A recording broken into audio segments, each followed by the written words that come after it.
लग्न सराई वगैरे मोठमोठे कार्यक्रम चालू झालेले आहेत व सर्वसामान्य लोकांचं कर्जबाजारी होऊ लागलेले आहेत। हा मसाला लावल्यामुळे चटणी मीठ लावल्यामुळे ना हे जरा त्याच्यात जास्त रंगत आली। हे ज्यांची जिरवायला जाताना त्यांनी कुठून तरी ना झोलजापाट केलेला असतो आणि तो झोलजापाट जिरवण्यासाठी आपण आपल्या आयुष्यभराची किंवा आपल्या वाडवडिलाची जमीन घालवायची, घरदार घालवायचं किंवा आपल्या पाठीमागे आयुष्यभराचा कुटाणा लावून ठेवायचा कर्जबाजाराचा।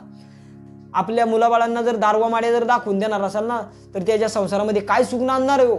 60 मधले जे वयोगटातले मायबाप असतील त्यांना विनंती करतो की तुम्ही तुमच्या वाडवडिलांच्या टायमात लहानापासून मोठे होऊन आलात तर तुम्ही कसं जीवन जगलं हे आपल्या मुलाबाळांना दाखवा। रामराम मायबाप हो, शिवनेत्र भैरजी यूट्यूब चॅनलमध्ये आपलं स्वागत आहे।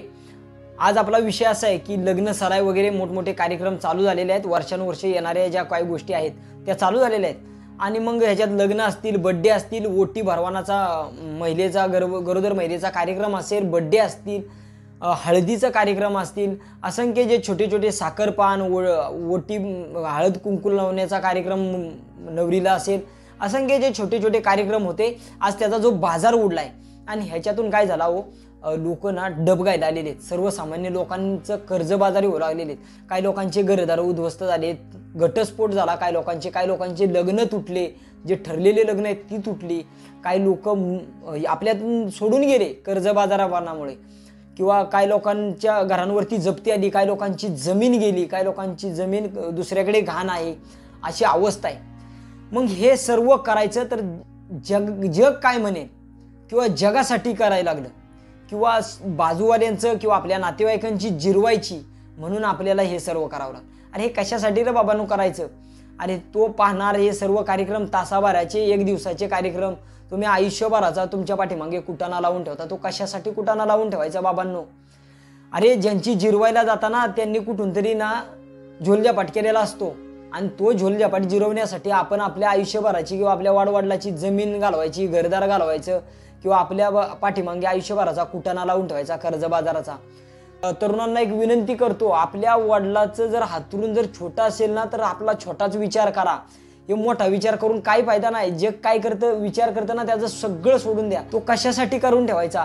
बरं आता त्याच्यातून काही लोक कर्जबाजारामुळे निघून गेले, काही लोक कर्जबाजारामुळे त्यांच्या जमिनी गेल्या, त्यांची घरदारांवरती जप्ती आली। मग हे सर्व जर तुम्ही कर्ज जर आपल्याला झेपणार नसेल, आपल्याला जर त्याला सामोरं जाता येत नसेल तर मग हे एवढा कुटाणा करायचा कशासाठी आणि कोणाच्या बापानं सांगितलं सर्व कुटाणा करण्यासाठी?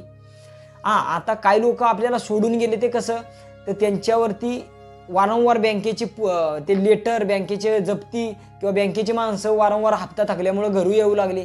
मग त्याच्यामुळं काय झालं, लोक अक्षरशः निघून गेले वरती, परंतु त्याला ते फेडता आलं नाही आणि त्यांनी काय केलं, हे कर्ज काढून आपल्या म्हणजे मुलाबाळांना पाठीमागे ठेवलं, बायका पोरांना हे पाठीमागे ठेवलं। मग त्या बायका पोरांनी करायचं काय?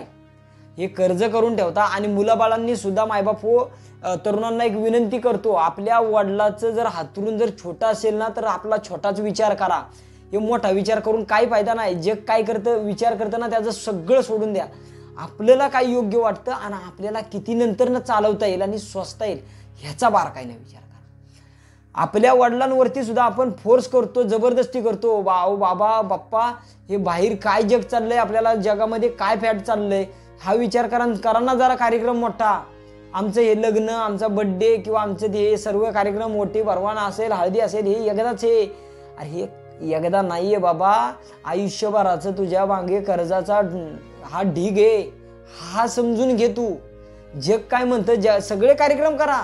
पूर्वी आपले वाडवडील जे इतिहासामध्ये जे चालवत आले हे सगळं पूर्वीपार आलेले, हे काय तुम्ही वेगळं केलं नाही असं। फक्त त्याला जे तुम्ही रंगत दिलीत ना, जो वेगळा जो कलर म्हणजे म्हणतात ना त्याला मसाला लावला, हा मसाला जरा कमी करा। हा मसाला लावल्यामुळे, चटणी मीठ लावल्यामुळे ना हे जरा त्याच्यात जास्त रंगत आली आणि रंगत आल्यामुळे कर्जाचा बाजार उडला। बरं आता त्याच्यात काय झालं, काही लोकांचे संसार कसे उद्ध्वस्त झाले, जर तुम्ही हे करनात, हे वेगवेगळे जर जगामध्ये जे चाललंय ना ते तुम्ही करनात ना म्हणून काही लोकांनी घरदार संपवली किंवा संसार तोडले, काही लोकांचा संसार घटस्फोट झाले। तुम्ही करत नाही ना तर जग करताय, आम्ही जगाकडे आम्हाला भरपूर मार्ग आहे, मग आम्ही तिकडे चाललो। तुम्ही जर आम्हाला हे करून देऊ शकत नाही, आम्हाला जर या जगामध्ये जे फॅट राहिले तशा पद्धतीने कपडे म्हणा, फॅशन शो, असंख्य जे कार्यक्रम आहेत ते जर करू शकत नाही तर आम्ही निघून चाललो. मग काही लोकांचे तरुणांचे घटस्फोट होऊ लागले. त्यांनी करायचं काय?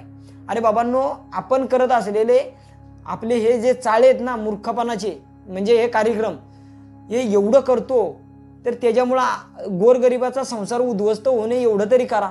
आज पैशानं उन्माद झालेली जनता हे नको नको तो पायंडा पाडून ठेवते आणि त्याच्यामुळे सर्वसामान्यांचा संसार उद्ध्वस्त होतोय ना बाबांनो.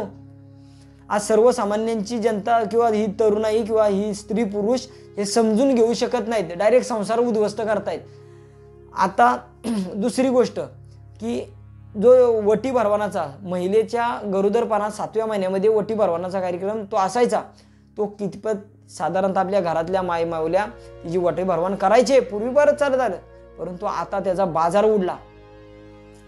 ते एवढा मोठा कार्यक्रम होतोय की त्याला हॉल बुक करावा लागतोय, जेवण ठेवावं लागतंय, मोठाच कार्यक्रम बॅनर लावावा लागतोय. अक्षरशः हे कुठं नेलं तो, कुठं नेऊन ठेवला हा महाराष्ट्र किंवा ही आपली इंडिया.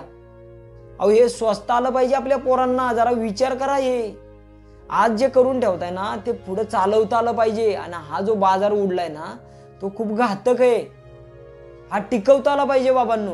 जे आपल्या पूर्वीपार लोकांचं जे खरं धन होतं, जे कलागुण होते, जे विचार होते ते आपण पायाखाली टाकले, कचरा केला त्याचा, आणि आपण नको नको त्या गोष्टींना डोक्यावर घेऊन नाचतो. ते स्वस्त आलं पाहिजे आपल्याला, ह्याचा जरा गांभीर्याने विचार करा. आणि 60 मधले जे वयोगटातले मायबाप असतील त्यांना विनंती करतो की तुम्ही तुमच्या वाडवडिलांच्या टायमात लहानापासून मोठे होऊन आलात तर तुम्ही कसं जीवन जगलं हे आपल्या मुलाबाळांना दाखवा. नाहीतर येणाऱ्या काळामध्ये ह्या तरुणांनी जे आता 40 पर्यंत किंवा 30 पर्यंत जे वयोगट आहे त्यांनी जो लावलेला किंवा त्यांच्या ज्या फॅशनचा जो शो आहे ना तो येणाऱ्या काळामध्ये ही जी पिढी जन्माला येते की जी आता 5 वर्षापर्यंत आहे त्यांना स्वस्त आला पाहिजे. हा सगळा पायंडा घातक आहे बरं का हे. आता लग्नांमध्ये सुद्धा तुम्हाला सांगतो एवढा तो अफाट खर्च, ते अफाट मोठमोठे आता डायरेक्ट हॉल बुक करावे लागतात किंवा मोठमोठे गार्डन बुक करावे लागतात, अशी अवस्था आहे. मग जर हे गार्डन बुक करायचे किंवा मोठमोठे हॉल बुक करायचे आणि लाखो करोड रुपये करायचे, बरं ह्याच्यात काय झालं? तुम्ही हे करता कोणामुळे? तर लोकांमुळे. अहो पहिले आपले कार्यक्रम आहेत ना हे लग्न वगैरे वावरांमध्ये व्हायचे, मंडप टाकायचे किंवा पूर्वी लोक झाडपाला टाकायचे त्याच्यावरती मंडप साजरा करायचे, त्याच्यात लग्न व्हायचे. पूर्वी सुद्धा लग्न व्हायचे, परंतु त्याला तुम्ही वेगळा बाजार दिला, तो कशासाठी? आता ते झालं. बरं ही लोक मोठी लोक करतायत. अहो त्यांनी ना हे मोठ्या लोकांनी जे केलं ना ते त्यांनी कर्ज बाजारानं होऊन लग्न केलेले नाहीत, मोठे सगळे श्वासो. हे महत्वाची सूचना आहे तुम्हाला. या मोठ्या लोकांनी जे केलं ना पैशाच्या उन्मादीवरती, त्यांनी सर्वसामान्यांच्या कामगारांच्या टाळवरचं लोणी खाऊन हे सर्व मोठमोठे कार्यक्रम केले, तुम्हाला लाजवलं, तुम्हाला शर्मिंदी केलं. आणि त्याच्यातून तुम्ही सुद्धा त्यांचं पाहून आज जे लग्न वगैरे किंवा मोठमोठे कार्यक्रम, प्रत्येक कार्यक्रम A to Z कार्यक्रम असतील वर्षातले, ते तुम्ही केलं. त्या लोकांनी ना तुमच्याच म्हणजे तुम्ही त्यांच्याकडे कामाला आहात, आपले नोकरवर्ग कामाला आहेत, त्यांच्या टाळवरचं लोणी ह्या लोकांनी मोठ्या लोकांनी खाल्लं आणि त्यांनी हे मोठमोठे कार्यक्रम ठेवले. कुणी लाखो करोड रुपयाचे घड्याळ वाटले, ते तुम्हाला व्हिडिओ सांगणार आहे. कुणी सोन्याची बिस्किटं सुद्धा त्या गिफ्टमध्ये दिलेत. लाजिरवाणी गोष्ट आहे. त्यांनी तुम्हाला काय टायमाला स्कीमा फुकट दिल्या आणि आता मोकाट वाढतायत, अशी अवस्था आहे. त्याच्यातून त्यांनी मोठमोठे लग्न साजरे केले.